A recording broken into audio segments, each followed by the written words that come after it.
Hey everybody, Zach again at newtoTORAH.com, coming in making a video for you today. I wanted to make a video on an email that I received talking about some mentions I had made of bankruptcy in previous videos. And I thought it was a great video and a great question, great email to address, and because I think it's very important for people today who are really enslaved and trapped by the system that is around you. And so I just kind of want to just go through this email and get your comments on it. Hi Zachary, I like and agree with a lot of the things you say. I do have issues with one recent video with another gentleman you did where you shared your story about losing your house and filing bankruptcy. I understand people go through hard times. I don't agree with you condoning and encouraging others to file bankruptcy because of the interest rates are too high and it's the world system, so use it against them. People have a spending problem and the lust of the eye with material possessions and material possessions.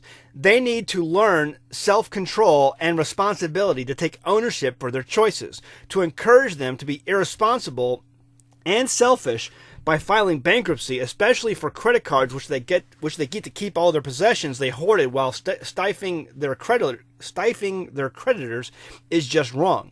The Bible mentions money over 2,000 times, so learning financial stewardship is part of God's commandments. I have gone deep into debt several times in my life, and never once did I consider bankruptcy. I always trusted God to provide and also work in me to grow spiritually in the area of finances. As long as I do my part and stop doing the things that got me into debt and tithe, God always provides, gives us increase and help us chip away at our debt. I've never heard you teach about money, but I know that if people tithe faithfully, do their part, and are obedient in other areas of their lives, God is faithful and will not let a bill go unpaid. Yes, we will all go through trials and make mistakes, but to excuse it and encourage others to be irresponsible is not biblical. So that's the email I sent. And I told her, I said, this is a great email. I really would like to do a video on it. And she said, please don't use my name. So I said, okay, I won't use your name. So I wanted to do a video on this. And this is where I come down on bankruptcy.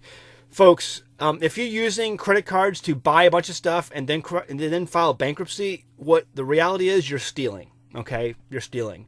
Me and my wife filed bankruptcy 3 years ago or so, and we did so because we hadn't been using our credit cards in like 3 to 4 years, and we went into the lawyer, and he looked at we filled out a bunch of paperwork so he could see our status and everything we had, gave him all the bank accounts, everything like that, so he could see all of our creditors, and he looked at our stuff and he said, you are what we call judgment proof.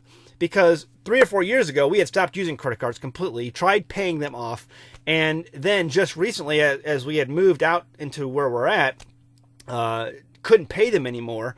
And, obviously they're calling, they want, their money.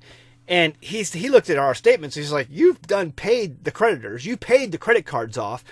The reason you still owe them money is because of the interest they charge you. See, that's how they enslave you. The whole purpose of a credit card or interest rates is to keep you paying them more money for as long as they possibly can. That's why there was that guy, I forgot what his name was, Chris something or other, who started the Silver Shield network or whatever it was, and he worked at a car dealership. And he's looking at the boatloads of money the car dealership is making because of the way they finance people. You're paying way more than the car is worth the car dealerships hate when you go in and pay cash for a car because they don't get any money out of you. You get basically what the car is worth, then a little bit extra, but they love it when you come in and finance a car because you're going to pay way more for that car than the car is worth.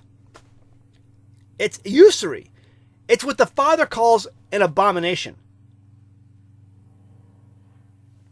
There's a plane flying low over the house. I don't know if you can hear that.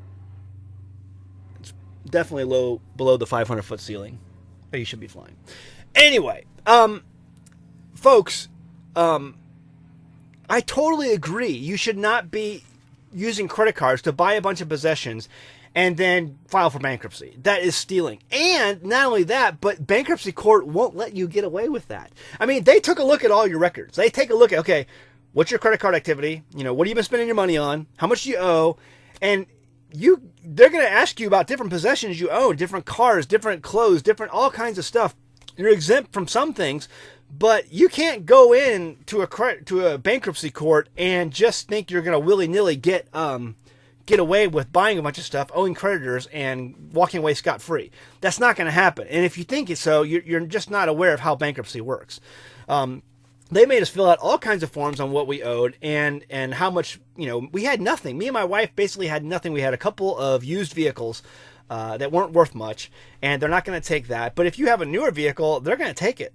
If you have possessions that are worth, unless it's certain things that are exempt, they're going to take it from you. You will be required by the court to surrender that to the court, and they will take it and sell it and give it to your creditors. Guys, you have to understand that this entire world's monetary system is based on usury. Let me pull this out here real quick. This dollar bill is debt. It's a debt reserve note. It's debt. And it's what the Father calls an abomination. And if you think it's okay to use this stuff, do commerce, the Father says it will fail because it is an abomination. It's based on usury. It's based on interest. It's based on debt. And it's why fiat currencies just like this fail time and time again over the whole face of the planet. Folks, what our Father calls money is gold and silver, and He says for His people to use a just weight and a just measure when doing business with one another, and to do otherwise is an abomination. This is not an honest weight and measure. It's not. And so it's a corrupt system, and I tell people, get out of the system any way you can get out of the system, and if bankruptcy is an option, use it. And then never go back to these things where, credit cards and interest payments and loans. Do not take loans out. If you can't buy it, don't buy it. If you can't pay it for it up front, don't buy it. I bought a truck not that long ago, and I paid for it in cash in full. I will never buy another thing out and be in debt to somebody else, ever. And the only debt I have now is school loans. And as soon as I pay that off, I will nenever be in debt ever again to another man, no matter what. I'd rather live homeless than go into debt. And me and my family, we would totally live homeless rather than go into debt and owe another man, owe a bank, owe whatever. Because it's an abomination in the eyes of the Father. What He says for you to keep in your bag is a just weight and measure. Anything else is an abomination. This is based on usury. It's an abomination in the eyes of God. Here are all the verses where the Bible speaks about usury. And every single instance that the Bible, the Word speaks about usury, it's used in a negative context. Every single time. Ezekiel 18:13, hath given forth upon usury, and hath taken increase, shall he then live? He shall not live. He hath done all these abominations, he shall surely die. He's talking about the abomination of usury being one of these abominations.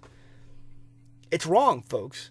And our entire banking system today is built on it. Not only that, but I'm sorry, I don't want to mention your name, but you wrote this letter to me, but the tithe that we take part in today has nothing to do with the biblical tithe. Biblical tithe is one of three things. One of three. Giving to the Levites, at the temple, or Levites among you who live in your area. Giving to the poor, widow, orphans, the poor among you. And then for yourself. You were to set some money aside every year for you to go spend at the feast so that you could have a joyous time at that feast. You could spend it on anything. You could spend it on animals. You could spend it on wine or strong drink. You were to spend it at the feast so that you could come to the feast with all of God's people and corporately worship and have a great time. A great time of feasting and fellowship. That's what the Father says you spend your tithe on. The Levites, the poor, widows, and orphans, and yourself. No. You give your money to Creflo Dollar. That's who you give your money to. So he can buy another Learjet. See, if I just tithe and give my money to Creflo Dollar, God will open up the abundance of heaven and bless me. Wrong answer. Wrong answer, folks. That's not tithe. The church has you snookered as to what tithing is. It's an honest weight and measure, folks. Get out of the system. The system is corrupt. And then never go back. If you've racked up a bunch of credit card bills, I say pay off as much as you possibly can. Get out of debt. Get out of debt any way you can. And if bankruptcy is an option for you, take it. But here's the deal. If you have a bunch of debt where you've racked up a bunch of money by going out and spending sprees and buying big screen TVs at Walmart, guess what? When you go before that judge in that bankruptcy court, you're going to have to turn all that stuff over. They're not going to let you get away with racking up a bunch of credit cards and walking out with all of that stuff. You're going to turn it over. Oh, yeah. Shoes, nice clothes, jewelry. There's certain things that are exempt, like guns. If you have a family heirloom, a gun, some jewelry, something like that might be exempt. But up above a certain level, you're gonna turn it over. We've been there, and so you're not gonna get out of that courtroom with all your goods. No, your big screen TV, your newer car, that hot tub jacuzzi you put on credit card or whatever whatever you got. You're going to turn it over, okay? So it's not like you're stealing, but get out of the system. Any way you can get out of debt, if you have to turn over that and walk out with a shirt on your back, if you're free from debt under man, do it. Get out of debt, because debt makes you a slave, and God hates slave owners. God hates slave traders, and the Federal Reserve owns you. You're their slave, and they got you, buddy. Oh, they got you good. The Bible is clear about honest weights and measures, folks. Get out of debt any way you can. Have in your bag a just weight and a just measure. And this ain't it. All right, we'll leave it at that. Go home, read your Bible. Thanks. Okay, well, wait, real quick. I got to add this real quick, because I know some of you guys are going to be like, well, Zach, if you don't like your dollar bills, feel free to send them to me and I'll take care of them for you. I've had people say that to me before. Folks, we live in the reality where we still have to deal with our dollar bills. We still have to, use these things in our daily lives. I get it. But this is my bag. It's a leather wallet, right? And people before used to have a leather bag or whatever they carried their money in. And it says in your bag, carry a just weight and measure. Well, that's why I have this. It's a Shire silver card. It's 1 gram of silver. It's a just weight. It's 1 gram. 1 gram of silver. See if I can get that to focus. Focus.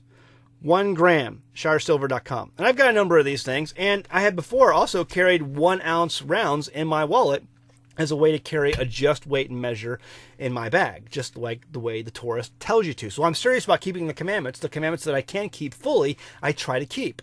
And that is one of them, to carry a just weight and measure in your bag. And this, folks, is based on usury. It will fail. It's only in the last 100 years that our country has switched from gold and silver backed currencies and to what we have today, which is an abomination in the eyes of God. And that is this. I mean, I'm sorry, people are like, oh, you're kind of a conspiracy nut. No, I'm not.